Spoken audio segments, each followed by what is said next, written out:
오늘 설교의 제목이 사랑은 상처를 남긴다입니다. 이런 말이 있어요. 돈은 이자를 남기고 사랑은 상처를 남긴다라는 말이 있습니다. 여러분 들어보셨어요?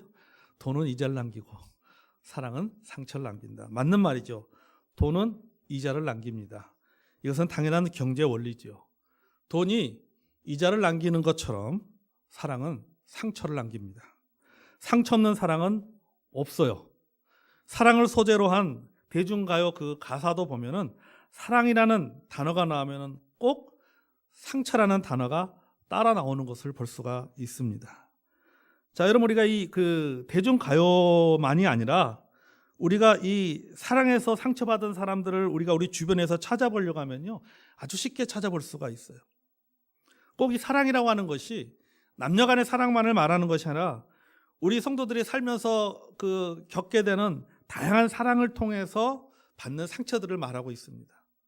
그러니까 우리는 살면서 누군가를 사랑하면서 누군가로부터 사랑을 받으면서 누군가에 대한 사랑을 기대하면서 우리 모두에게는 상처받은 경험들이 있습니다. 사랑은 상처를 주고 상처를 입는 것이 그것이 사랑입니다. 그래서 사랑하고자 한다면은 상처를 각오해야 됩니다. 이것은 필연입니다. 여러분 우리가 사랑하면은 남녀 간의 사랑만 생각하는 경우가 많은데 아닙니다. 기독교 사상가인 C.S. 루이스는 그 네 가지 사랑을 이렇게 말했습니다. 애정, 우정, 에로스, 자비 이렇게 네 가지 사랑을 이야기했습니다. 애정은 부모 자녀 간의 사랑이고 또 우정은 친구 간의 사랑입니다. 에로스는 남녀 간의 사랑입니다. 자비는 인간을 향한 하나님의 초월적인 사랑입니다. 여기에서 애정, 우정, 에로스를 필요의 사랑이다 이렇게 말하고 있습니다. 그러니까 필요가 채워지면 문제가 되지 않는 사랑이죠.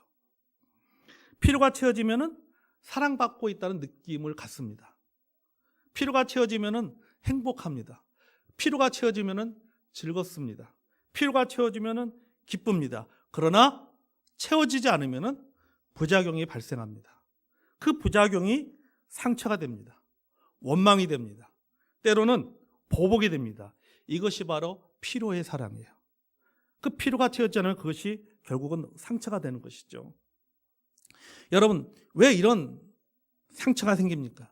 우리가 애정이든 우정이든 에로스든 간에 왜 이런 필요의 사랑들로 인해서 우리가 왜 상처가 생기느냐 하면은 바로 사랑에 대한 기대 때문에 상처가 생기는 것이죠. 필요에 의한 사랑은 우리가 소위 말해서 기브 앤 테이크입니다. 주고받는 것입니다. 내가 주는 것만큼, 내가 사랑하는 것만큼, 내가 섬기는 것만큼, 내가 희생하는 것만큼, 내가 배려하는 것만큼 돌아오기를 기대하기 때문입니다. 아니, 내가 준 만큼은 아니더라도 그래도 성이라도 보여주기를 은근히 기대합니다. 여러분 그렇지 않습니까? 부모가 자녀를 사랑하는데도 여러분의 무조건적인 사랑하지만 그래도 사랑하면서 은근히 자녀에 대한 기대를 갖습니다. 내가 너희들에게 이렇게 희생을 했고 내가 너희들에게 이렇게 사랑을 베풀었기 때문에 내가 베푼 만큼은 아니더라도 그래도 최소한의 이 정도는 해야 되지 않느냐라고 하는 그런 은근한 기대감을 갖게 되는데 그 내가 갖고 있는 그 은근한 기대감에 미치지 못할 때 그것이 바로 상처가 되는 것이죠. 그 일이, 그 사랑이, 그 섬김이 배려가 고스란히 상처 났습니다. 그러니까 이 상처가 나와 관련이 맺고 있는 사랑과 관련이 될 경우는 그것이 더 커지는 거예요. 그 상처가. 그래서 상처는 친밀감을 먹고 산다고 했습니다. 다시 말해서 뭐냐면은 내가 사랑하는 사람, 내가 사랑했던 대상을 보십시오. 또 나와 상관없는 사람이 아니에요. 내가 사랑했던 사람은 내가 모르는 사람이 아닙니다. 내가 아는 사람이에요. 나와 친밀한 관계를 맺고 있는 사람입니다. 나에 대해서 잘 알고 있는 사람입니다. 나와 아는 사람입니다. 그래서 이런 친밀함이, 이런 관계가 사랑의 굉장한 중요한 요소가 됩니다. 그러나 이 친밀함은 상처를 주는 요소가 되기도 합니다. 친밀하기 때문에 상처받는 거예요. 알기 때문에 상처받는 것입니다. 믿기 때문에 상처받는 것입니다. 기대했기 때문에 상처받는 것입니다. 그래서 친밀함은 상처를 주는 요소가 되기도 합니다. 왜냐하면 여러분, 사랑은 신이 아니에요. 사랑은 신이 아니기 때문입니다. 사랑은 완벽하지 않습니다. 사랑은 완전하지 않습니다. 사랑하는 사람 그 자체가 불완전하고 약하고 변하기 때문에 그 사랑도 약하고 변할 수밖에 없는 것이죠. 민수기 23장 19절 말씀 읽어볼까요? 자, 읽어보세요. 시작. 하나님은 사람이 아니시니 거짓말을 하지 않으시고 인생이 아니시니 후회가 없으시도다. 어찌 그 말씀하신 바를 행하지 않으시며 하신 말씀을 실행하지 않으시랴. 아멘. 여기 보십시오. 하나님은 사람이 아니다. 거짓말을 하지 않는다. 하나님은 후회하지 않는다. 말씀하신 바를 행한다고 말하고 있습니다. 여러분, 하나님은 변하지 않습니다. 그렇죠? 그러나 사람은 변합니다. 하나님은 변하지 않지만은 그 변하지 않는 하나님을 믿는 우리는 변합니다. 하나님 말씀은 변하지 않지만은 그 하나님의 말씀을 믿는 사람의 말은, 성도의 말은 변합니다. 하나님은 변하지 않기 때문에 하나님의 사랑도 변하지 않는 겁니다. 그러나 사람은 변하기 때문에 사람의 사랑도 변합니다. 그런데 우리는 변하지 않을 것이라 기대하고 있는 것이죠. 믿는 것이죠. 변하지 않을 거야 라고 믿고 기대합니다. 그리고 믿어봅니다. 그러나 경험하는 것은 뭡니까? 변했다. 변한 것을 경험합니다. 나는 변하지 않을 거라고 믿었는데, 기대했었는데 내가 경험하는 것은 변한 것을 경험하는 것이죠. 이것이 뭐가 되는 거예요? 이게 상처가 되는 거죠. 여러분, 사람은 변합니다. 사람은 변하기 때문에 사람의 사랑도 변합니다. 진리예요. 그러면 여러분, 사랑은 상처를 남긴다는 사실을 우리가 받아들여야 돼요. 사랑은 반드시 상처를 남길 수밖에 없습니다. 왜냐? 사람이 변하기 때문에. 사람이 변하기 때문에 사람이 하는 사랑은 반드시 변하게 되어져 있어요. 그 사랑이 일관적일 수가 없어요. 처음부터 끝까지 변하지 않고 일관적으로 사랑할 수가 없는 것입니다. 그럴 때 우리는 사랑의 상처를 이겨낼 수가 있는 거예요. 우리가 딱 받아들여야 돼요. 뭘 받아요? 사랑은 뭘 남긴다? 상처를 남긴다. 다른 사람이 나에 대해서 상처를 남길 뿐만 아니라 나도 다른 사람에 대해서 상처를 남깁니다. 그러니까 그걸 받아들여야 돼요. C.S. 루이스는요, 사랑은 신의 길을 그칠 때 비로소 악마의 길을 그친다, 이렇게 말했습니다. 굉장히 가만히 곱씹어보면 굉장히 의미 있는 말이에요. 사랑이 신의 길을 그칠 때 비로소 악마의 길을 그친다. 여러분, 사랑을 신처럼 완벽한 것으로 생각합니다. 그렇게 믿고 사랑했어요. 그러나 사랑의 필요가 채워지지 않고 내 기대에 어긋나게 될 때 뭘 받는다 했습니까? 상처를 받는 거죠. 그 상처는 고통을 가져오게 됩니다. 그래서 그 사랑의 상처내는 고통 때문에 나는 뭐가 되느냐? 악마가 되는 거예요. 소리를 지르고 다투고 온갖 악을 행합니다. 이 사랑의 상처가 사람을 이렇게 만듭니다. 이것을 극복할 수 있는 방법은 하나라고 하는 것이죠. 사람의 사랑은 완전하지 않다. 아까 말한 C.S. 루이스가 말한 것처럼 사랑은 신의 길을 그칠 때 비로소 악마의 길을 그친다라는 것은 뭡니까? 사랑은 신이 아니다라는 것을 인정할 때 비로소 나는 악마가 되지 않는다는 말과 똑같은 거예요. 사람의 사랑은 완전하지 않습니다. 변합니다. 따라서 사랑은 상처를 남긴다는 현실을 우리가 받아들여야 돼요.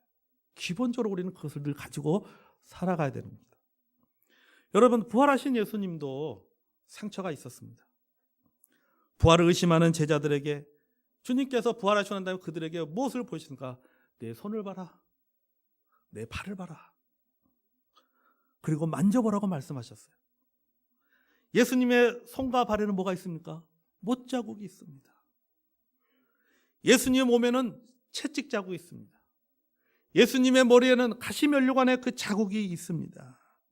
여러분, 예수님의 머리에 난 그 가시로 인한 상처들, 예수님의 손과 발에 난 그 못자국, 예수님 몸에 난 그 채찍의 자국들, 그리고 예수님의 옆구리에 찌르신 그 창자국, 이게 뭐예요? 이게 사랑의 상처예요. 누굴 향한 사랑의 상처입니까? 우리를 향한, 저를 향한, 우리 여러 성도님들을 향한 사랑의 상처인 것입니다. 예수님의 이 상처는 예수님의 몸에만 있는 상처가 아니에요. 예수님의 마음에도 상처가 있어요. 예수님은 많은 사랑을 받았던 분이십니다. 예수님이 가는 곳마다 많은 군주들이 따라다녔습니다. 예수님으로부터 많은 사랑을 받았고 기적을 보았습니다. 그런데 예수님의 사랑을 경험했고 예수님의 말씀을 경험했고 예수님의 기적을 경험했던 그 군중들이 어느 순간 예수님으로부터 등을 다 돌려버리잖아요. 예수님의 죽음에 관한 메시지로 인해서 군중들이 주님을 떠났습니다. 그때 주님께서 제자들에게 이렇게 말 물으셨습니다. 요한복음 6장 67절 68절 읽어볼까요? 자, 시작 읽어보겠습니다. 시작. 예수께서 12 제자에게 이르시되 너희도 가려느냐? 시몬 베드로가 대답하되 주여 영생의 말씀이 주께 있사오니 우리가 누구에게로 가오리까? 아멘. 예수님이 묻습니다. 너희들도 가려느냐? 라고 했을 때 그들은 뭐랍니까? 여기서 시몬 베드로만 대답이 나오지만 시몬 베드로만 대답했겠습니까? 시몬 베드로를 비롯해서 아마 예수님과 함께했던 제자들이 그랬을 것 같아요. 영생의 말씀이 주께 있사오니 우리가 누구에게로 가오리까? 주님, 저희들은 끝까지 같이 가겠습니다. 그 죽음의 자리까지 우리는 같이 가겠습니다. 그렇게 맹세했던 제자들도 막상 어려움이 닥치자 배신했어요. 여러분, 이게 사람이에요. 말로는 사랑한다고 말하지만은 그러나 막상 그 상황에 접하고 나면은 내가 사랑한다고 말했던 끝까지 함께했던 그 말에 대해서 책임을 지기가 쉽지가 않다는 거죠. 나는 그 사람의 것에 책임질 거라고 생각했는데 그 상황에 딱 접하니까는 그렇게 되지 못하는 거예요. 그럴 때 그것이 뭐라 합니까? 상처로 남는 겁니다. 예수님과 끝까지 함께했던 그 제자들이 결국은 어려운 상황에 다 직면하니까 말을 싹 바꾸고 다 떠나버렸어요. 여러분, 이 모든 것이 다 사랑에서 남은 상처죠. 이사야서 53장 5절에서 이렇게 말합니다. 같이 한번 볼까요? 자, 시작. 그가 찔림은 우리의 허물 때문이요 그가 상함은 우리의 죄악 때문이라. 그가 징계를 받음으로 우리는 평화를 누리고 그가 채찍에 맞음으로 우리는 나음을 받았도다. 아멘. 여러분, 이 이사야서 53장 말씀처럼 우리를 사랑하셔서 예수님은 찌르셨잖아요. 우리를 사랑하셔서 상하셨습니다. 그런데 뭡니까? 이 53장 6절에 보면요, 뭐랍니까? 우린 다 양 같아서 각기 그릇 행하여 각기 제 길로 갔다. 다 뭡니까? 제 살 길 찾아갔다는 거죠. 예수님 우리의 사랑에서 상처받았습니다. 우리의 죄를 대신하여 십자가에 달리셨습니다. 우리의 죄로 인해서 온몸에 상처를 입으셨습니다. 우리는 예수님의 상처를 통해서 제사함받고 구원받았습니다. 하지만 우리는 그 상처를 알아주지 않거나 예수의 상처를 믿고 구원받았다 할지라도 상처에 합당한 삶을 살지 못하고 있어요. 사랑을 받았으면, 상처를 입으면서까지 우리를 사랑하셨으면 그 사랑에 맞게 우리는 살아가야 되는데 우리가 그렇게 하지 못하고 있잖아요. 이것이 우리의 모습입니다. 그럼에도 불구하고 하나님은 우리를 변함없이 사랑합니다. 아멘. 그래서 이것을 바로 뭐냐면 선물의 사랑이라고 얘기하는 거예요. 선물은 대가 없이 주는 거잖아요. 그래서 우리의 사랑, 애정이라든지 우정이라든지 에로스는 필요에 의한 사랑이고, 하나님이 우리를 향한 자비, 그 사랑은 바로 선물의 사랑입니다. 우리가 그 선물의 사랑으로 우리가 구원받았습니다. 우리의 사랑은 필요의 사랑이지만 하나님의 사랑은 선물의 사랑, 즉 구약에서 말하는 헤세드의 사랑이고, 신약에서 말하는 아가페의 사랑이에요. 이것이 우리의 사랑과 하나님의 사랑의 차이입니다. 하나님의 사랑은 이렇게 완벽하지만 우리의 사랑은 완벽하지가 않은 거예요. 우리의 사랑은 철저하게 필요에 의한 사랑입니다. 그렇기 때문에 우리의 사랑은 뭐가 남는다? 상처가 남는 거예요. 사를레드 푸코가 쓴 시 중에 우리 주보 안에도 그 칼럼에도 써 있지만은 이 푸코가 쓴 시 중에 나는 배웠다라는 그 시가 있는데 그 내용 중에 보면은 이런 내용이 있습니다. 주보에도 나와 있죠. 나는 배웠다. 내가 아무리 마음을 쏟아 다른 사람을 돌보아도 그들은 때로 보답도 반응도 하지 않는다는 것을 배웠다는 거예요. 제가 인생을 살면서 내가 마음을 쏟아 다른 사람을 돌보았지만은 그들은 내 돌봄을 받았던 그들은 때로는 보답도 반응도 하지 않는다. 그렇죠. 나는 내가 사랑한다고 최선을 다해서 사랑했지만은 그러나 내가 베푼 그 사랑에 대해서 상대는 그것에서 어떤 반응도 보답도 하지 않는다. 그렇습니다, 여러분. 내가 아무리 사랑해도 상대가 내가 사랑하는 것만큼 알아줄 것이라고 기대하지 마시기 바랍니다. 슬프죠? 참 슬픕니다. 근데 이게 현실이에요. 왜냐하면 우리가 서로 그런 수준이 아니에요. 우리는 죄성을 가진 인간이잖아요. 우리는 완벽한 사랑을 할 수 없는 존재입니다. 사랑한다고 말하지만은 완벽한 사랑을 할 수 있을 거라고 말하지만 그거는요, 내 마음뿐이지 우리는 그렇게 못해요. 만약에 어떤 상황이 제자들처럼 영생의 말씀이 여기인데 내가 어디를 가겠습니까? 라고 말했지만은 그들이 정작 십자가 앞에서는 다 도망가처럼 우리도 어떤 상황에 딱 접하게 되면은 과연 그 상황 속에서도 내가 그 전처럼 그렇게 완벽하게 사랑하겠다라고 말할 수 있겠는가? 그렇게 하지 못한다는 거예요. 그게 여러분 우리 인간의 가지고 있는 연약성입니다. 그게 우리의 죄성, 그게 우리의 약함이에요. 그래서 하나님은 변하지 않지만 우리는 변하는 것이고, 하나님 말씀은 변하지 않지만 우리의 말은 변하는 거고, 하나님의 사랑은 변하지 않지만 우리의 사랑은 변하는 거예요. 그러면 여러분, 이게 다른 사람도 그렇고 나도 그런 거예요. 그렇지 않으면 여러분, 우리가 기대한 만큼 실망할 수도 있습니다. 기대한 만큼 실망할 수도 있습니다. 그럼 우리가 상처를 받지 않으려면 어떻게 해야 될까? 그럼 사랑하지 말아야 될 것인가? 사랑은 상처를 남긴다고 했는데, 그럼 나는 사랑하지 않고 누군가를 사랑하지 않고 누군가의 마음을 주지 않고 누군가를 섬기지 않고 누군가에게 어떤 베풀지 않고 누군가를 배려하지 않고 그냥 오로지 나 혼자만 생각하고 나 혼자만 담을 치고 그렇게 살아야 될 것인가? 왜? 상처받지 않기 위해서. 사랑은 상처를 남긴다고 했기 때문에 내가 상처받지 않기 위해서는, 그럼 사랑하지 않으면 상처받지 않고, 기대하지 않으면 상처받지 않고, 믿지 않으면 상처받지 않기 때문에 내가 사랑하지 않고 기대하지 않고 믿지 않고 오로지 나만을 생각하면서 내 주변에 모든 벽을 딱 치고 담을 쌓고 내가 그렇게 살아야 될 것인가? 과연 그렇게 살면 내가 사랑하지 않으면 상처받지 않고 건강하게 행복하게 즐겁게 잘 살 수 있을까? 결론적으로는 아니다라고 하는 거죠. 여러분, 담을 쌓으면 어떻게 됩니까? 고립이 되는 거, 내가 고립이 되는 거예요.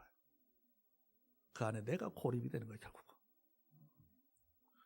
여러분, 우리는요, 사람은 그렇죠. 그럼 나는 상처받아도 사랑해야 살 수 있는 존재다. 아멘. 여러분, 그게 우리예요.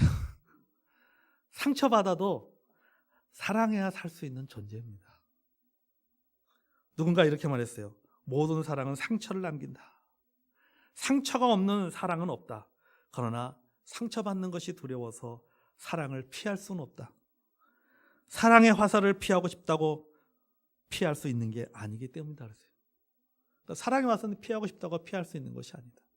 그러니까 우리는 상처를 받지만, 사랑하기 때문에 상처가 남고 그 상처 때문에 받지만은, 그러나 우리는 사랑할 수밖에 없는 존재다 라고 하는 것이죠. C.S. 루이스도 네 가지 사랑에서 이렇게 말했습니다. 제가 한번 읽겠습니다. 우리 PPT에는 쭉 나오는데요. 제가 쭉 읽어보겠습니다. C.S. 루이스가 이렇게 말했어요. 안전한 투자는 없습니다. 여하튼 사랑한다는 것은 상처받을 수 있는 위험에 자신을 노출시키는 행위입니다. 무엇이든 사랑해 보십시오. 여러분의 마음은 분명 아픔을 느낄 것이며 어쩌면 부서져 버릴 수도 있습니다. 마음을 아무 손상 없이 고스란히 간직하고 싶다면 누구에게도, 심지어는 동물에게도 마음을 주어서는 안 됩니다. 그것을 취미와 작은 사치로 조심스럽게 감싸 두십시오. 모든 얽힌 관계를 피하십시오. 마음을 당신의 이기심이라는 작은 관에 넣어 안전하게 잠가 두십시오. 그러나 안전하고 어두우며 움직임도 공기도 없는 그 관 속에서도 그것은 변하고 말 것입니다. 부서지지는 않을 것입니다. 깨트릴 수 없고 뚫고 들어갈 수도 없을 것입니다. 그러나 구원받을 수 없는 상태가 되고 말 것입니다. 사랑의 비극적인 요소와 그 위험을 피하는 방법은 지옥으로 가는 것입니다. 천국을 제외하고 여러분이 사랑하는 모든 위험과 동요로부터 완벽하게 안전할 수 있는 유일한 장소는 지옥뿐이기 때문이다. 그러니까 내가 사랑의 상처를 받지 않으려면 어떻게 된다? 그것은 지옥밖에 없다. 여러분, 상처받아도 서로 사랑하며 사는 곳이 천국입니다. 그것이 천국이에요. 사람은 사랑으로 사는 존재이기 때문입니다. 톨스토이가 말한 것처럼 사람은 무엇으로 사는가? 사람은 사랑으로 산다. 사람은 사랑으로 살아갈 수밖에 없는 존재예요. 부모 자식 간에 서로 상처를 주고받아도 여전히 사랑합니다. 서로 사랑하면서 상처를 주고받잖아요. 다시는 사랑하지 않겠다라고 말하면서 또 사랑하고 또 상처받고 또 사랑하고 또 상처받고 그러면서 사랑합니다. 이게 여러분 우리가 살아가는 모습이에요. 이거는 신앙을 갖고 있는 사람뿐만 아니라 신앙을 안 가진 일반인들도 마찬가지예요. 상처받았으면 내가 다시는 사랑하지 않을 거야 라고 말하면서 그래도 또 사랑을 베푸잖아요. 여러분 우리 부모님들 생각해 보세요. 우리 자녀들한테 얘네들이 나는 진짜 뭐 먹을 것 안 먹고 쓸 거 안 쓰고 모아서 다고 다 주면 그걸 감사함으로 그럼 받고 그러면 근데 그걸 몰라. 그죠? 어떤 때 얄미울 때가 있죠. 예. 그래, 다 해줘봤자 소위 말해서 다 해줘봤자 쓸데없어. 그렇게 말해놓고 뭐야 합니까? 또 해준단 말이지. 상처받았지만은 또 해줘요. 여러분 그게 우리의 살아가는 모습입니다. 그건 부모 자식 간에 뿐만 아니라 그거는 여러분 그 부부간에도 마찬가지고 나와 친밀함을 갖고 살아가는 내 주변의 그런 그 사람들도 마찬가지예요. 그래서 상처는 친밀감을 먹고 산다 그랬잖아요. 그거 어쩔 수 없어요. 그럼 우리는 앞으로 이렇게 계속 이렇게 상처를 받으면서 사랑하고 상처받고 사랑하고 상처받고 그럼 이렇게 받으면서 살아야 되는가? 아닙니다. 사랑은 상처를 남깁니다. 사랑은 상처를 남기는데 그 남긴 그 사랑의 상처를 우리는 치유받아야 된다라고 하는 것이죠. 치유받아야 돼요. 치유받지 않으면 이것이 더 심합니다. 더 큰 상처가 됩니다. 골마서 썩은 냄새를 풍기죠. 상처는. 시간이 지날수록 고통이 더 커집니다. 잘못 다루면 죽음에 이르게 됩니다. 이런 마음의 상처는요, 이런 자기에게도 영향을 주고 관계에도 영향을 줍니다. 자기가 사랑해서 받은 그 상처가 치유되지 않으면요, 그 상처 내에서 뭐냐면 자기 자신을 비하하게 되는 거죠. 자기 자신을 비하하고 자기 자신을 학대합니다. 자기 자신을 멸시하게 됩니다.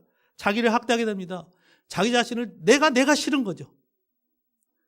내가 싫은 거예요. 내가 왜 멍청하게 그렇게 그런 짓을 했을까? 야, 내가 이 정도밖에 되지 않는 존재인가? 그런 생각이 듭니다. 자기 스스로를 비하하고 자기 자신을 자기 스스로 학대하고 자기가 자기 자신을 스스로 한심스럽게 여기는 것이죠. 뿐만 아니죠. 사람을 만나는 것을 기피하게 됩니다. 내 주변에는 모든 사람들이 다 꼴보기 싫어지는 거죠. 내가 상처받지 않기 위해서는 사람을 만나지 말아야 상처받지 않고, 마음을 주지 말아야 상처받지 않고, 사랑을 하지 말아야 상처받지 않기 때문일까? 그것은 뭡니까? 관계를 다 끊어버리는 거죠. 모든 관계를 다 끊어버리고 살아가는 거죠. 그런 과정에서 행복도 사라집니다. 즐거움도 사라집니다. 그 모든 관계를 다 끊어버리면 뭘 경험하는지 아십니까? 그래서 바로 마음의 지옥을 경험하는 거죠. 내 스스로가 지옥 속으로 들어가는 거예요.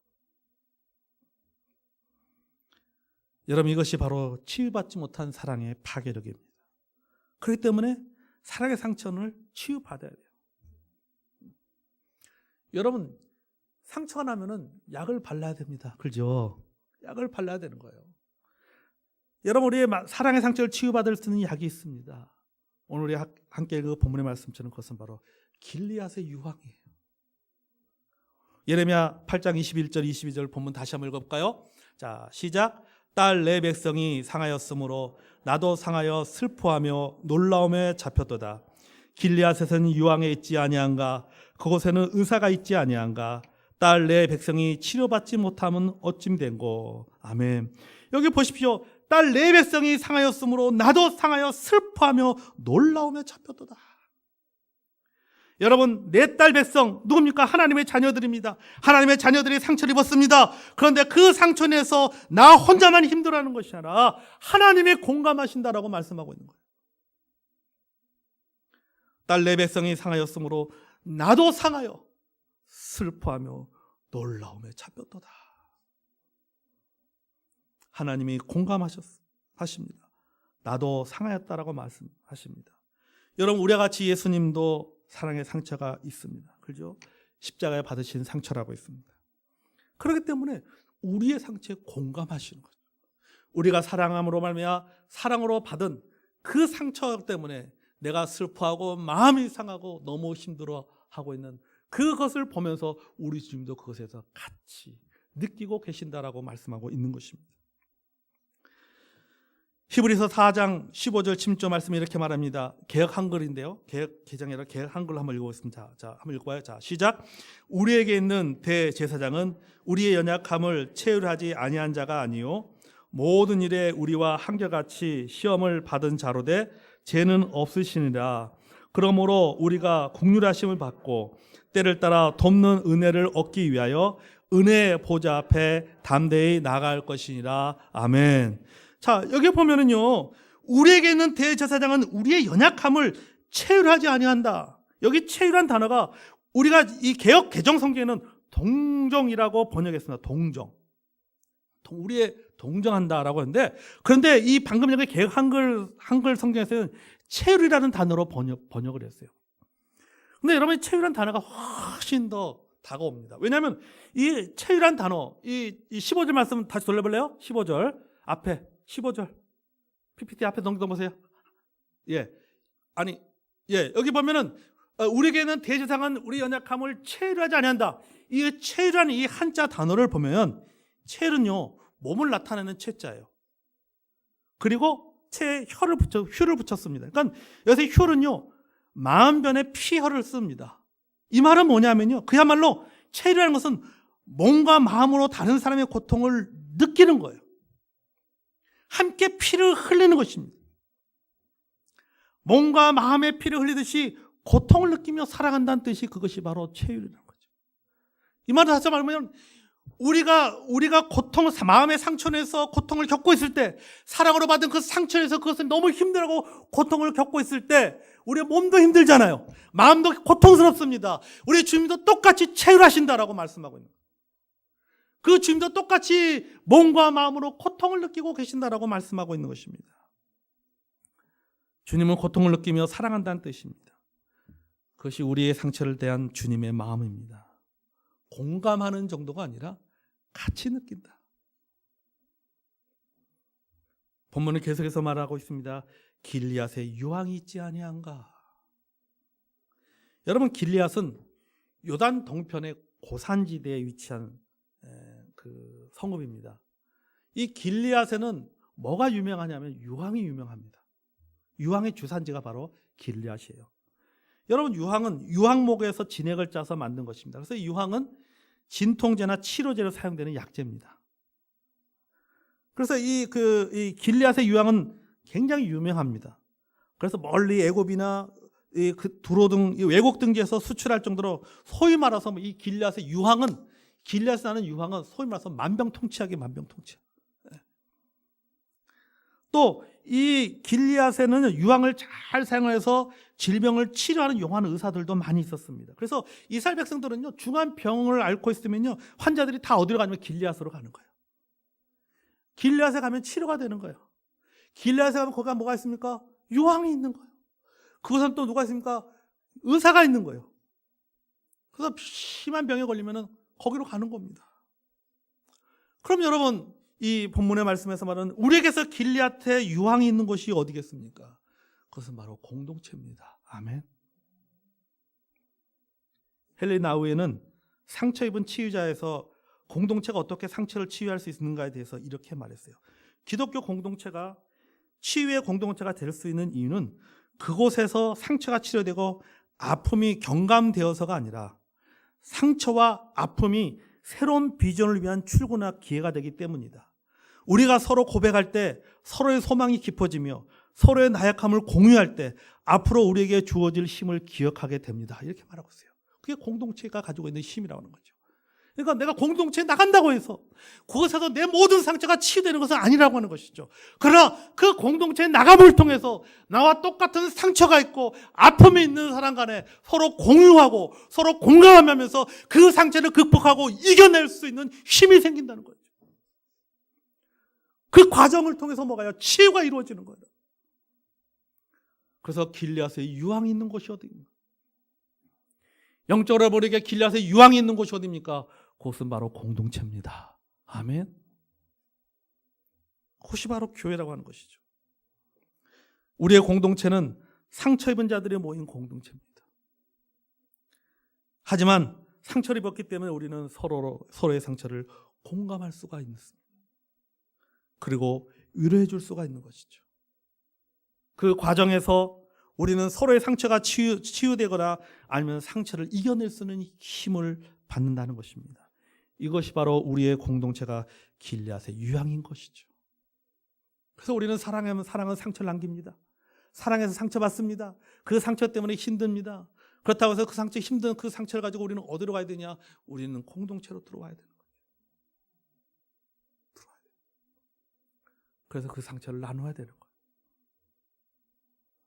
우리 로마서 12장의 말씀처럼 즐거운 일에도 함께 즐거워하고 즐거운 일만 함께 즐거워하는 것이 아니에요.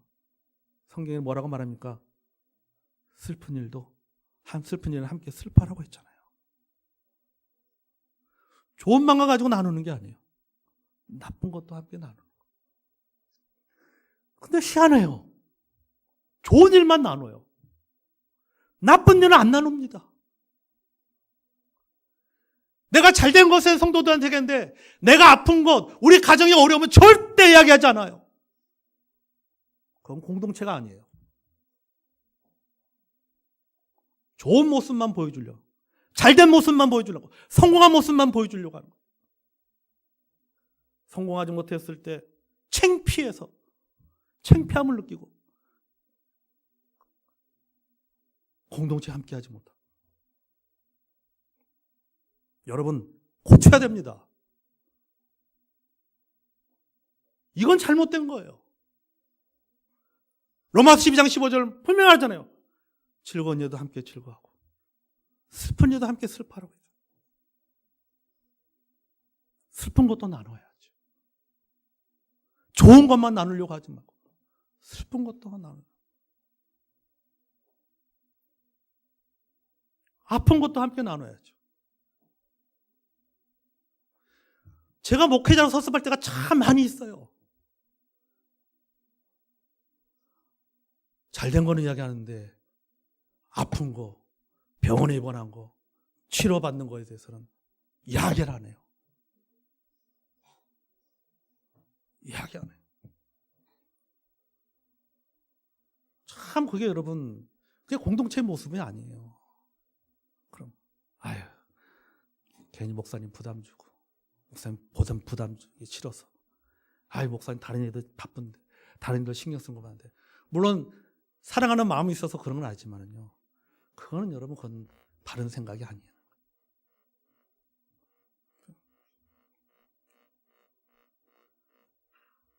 여러분 목회자가 목회자뿐만 아니라 우리 성도들이 서로를 위해서 할 수 있는 게 뭡니까?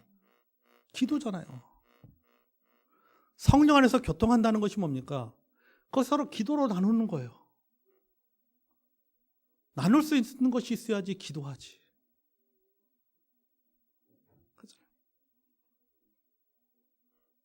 그게 공동체예요. 그래야지 내 상처가, 그래 내 상처가 치유. 물론 여러분 어떤 성도 자체가 우리가 서로가 서로에 대한 상처를 치유해 줄 수 있는 능력은 없어요. 그러나 여러분은 우리가 하나님 앞에 중보 기도함을 통해서 우리가 주님께서 그 상처를 치유해 줄 줄 믿습니다. 아멘. 여러분, 우리가 사랑의 상처를 남기지만은 그 상처를 가지고 우리는 공동체에 와서, 길리앗의 유황 있는 공동체에 와서 치유를 받아야 됩니다. 아멘. 또한 이곳에는 예수님이 계십니다. 여기 본문에 보면 뭐라고 합니까? 그곳에 의사가 있지 아니한가, 이렇게 말하고 있어요. 길리앗의 의사는 바로 예수 그리스도입니다. 아멘. 예수님은 우리의 상처를 치유하시는 의사가 됩니다. 우리는 스스로의 힘으로 상처를 치유할 수 있는 능력이 없어요. 우리의 치료자이신 예수님 앞에 나가야 됩니다. 그곳에 가서 우리의 상처를 드러내야 돼요. 상처를 드러낸다는 것은요, 상처를 직면한다는 것입니다. 상처를 직면한다는 것은 그것은 고통스러운 것이죠. 그래도 드러내야 됩니다. 그리고 인정해야 됩니다. 상처에 대해 숨어서 회피해서는 안 됩니다. 탓해서도 안 됩니다. 다른 누군가에게 상처의 고통을 전이시켜서도 안 됩니다. 예수님 앞에 나와 상처의 치유를 갈망해야 된다는 것이죠. 여러분, 내 상처를 치유해 줄 수 있는 분은 누구밖에 없습니까? 주님밖에 없는 거예요. 여러분, 목사가 여러분의 상처를 치유해 줄 수 없습니다. 내 옆에 있는 성도가 여러분의 상처를 치유해 줄 수가 없어요. 내 상처를 치유해 줄 수 있는 분은 오로지 주님밖에 없습니다. 따라서 여러분, 우리는 그 주님 앞에 가지고 그 상처를 가지고 나와야 된다고 하는 것이죠.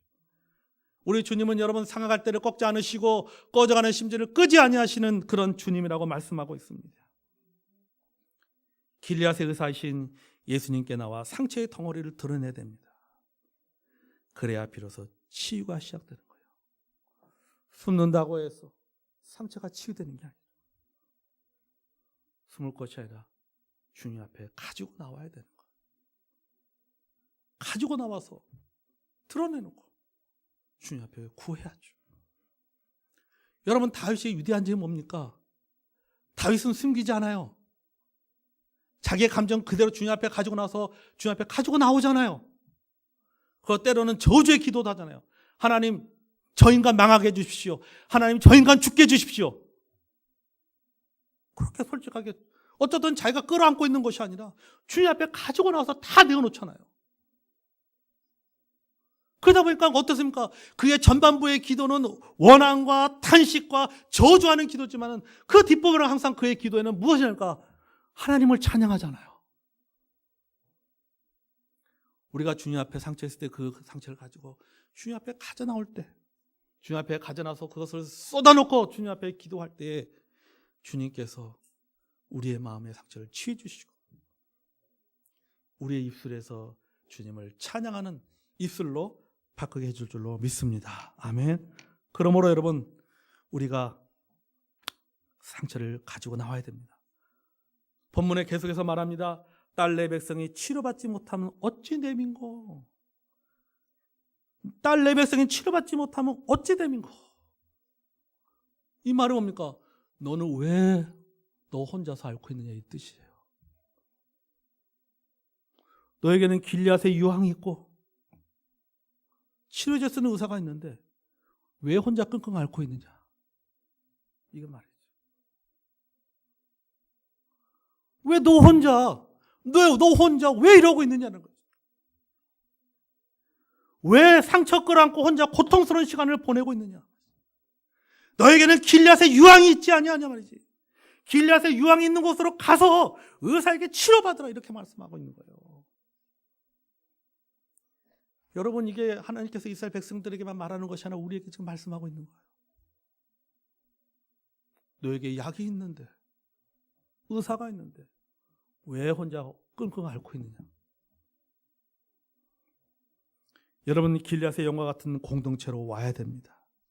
곳에 출애신 예수님으로부터 우리가 치료받아야 됩니다. 아멘. 정호성 시인이 풀잎에도 상처가 있다라는 그 시를 지었죠. 여러분 아마 그 시 아시는 분들 많을 건데, 풀잎에도 상처가 있다라는 시인데 제가 한번 읽어보겠습니다. 풀잎에도 상처가 있다. 꽃잎에도 상처가 있다. 너와 함께 걸었던 들길을 걸으면, 들길에 앉아 저녁노를 바라보면 상처 많은 풀잎들이 손을 흔든다. 상처 많은 꽃잎들이 가장 향기롭다. 여러분들, 우리 곁에 있는 풀잎과 꽃잎도 자세히 들여다보면 상처투성이라는 거죠. 바람이 불면은 꽃잎도 흔들리고 풀잎도 흔들립니다. 흔들리는 그 순간이 뭡니까? 상처를 입는 시간. 그러나 그 흔들림이 보는 사람들에게는 즐거움을 가져다 줍니다. 흔들리는 자신은 상처를 입지만 우리에게는 그 흔들림을 통해서 꽃향기를 날려주는 것이죠. 우리가 살아가는 것 때문에 상처받고 상처 때문에 고통의 시간을 보내지만은 그 상처 내에서 우리는 또 하나를 배우게 됩니다. 이 마크 네포라는 그 철학자가 이렇게 말했어요. 깊은 배움은 깊은 흔들림이 수반된다. 뭘 말하냐면은 우리가 깊은 깨달음은 깊은 깨어짐과 상처에서 온다는 말이에요. 그러니까 우리는 상처를 통해서 배웁니다. 뭘 배우는 거예요? 인생을 배웁니다. 사람을 배웁니다.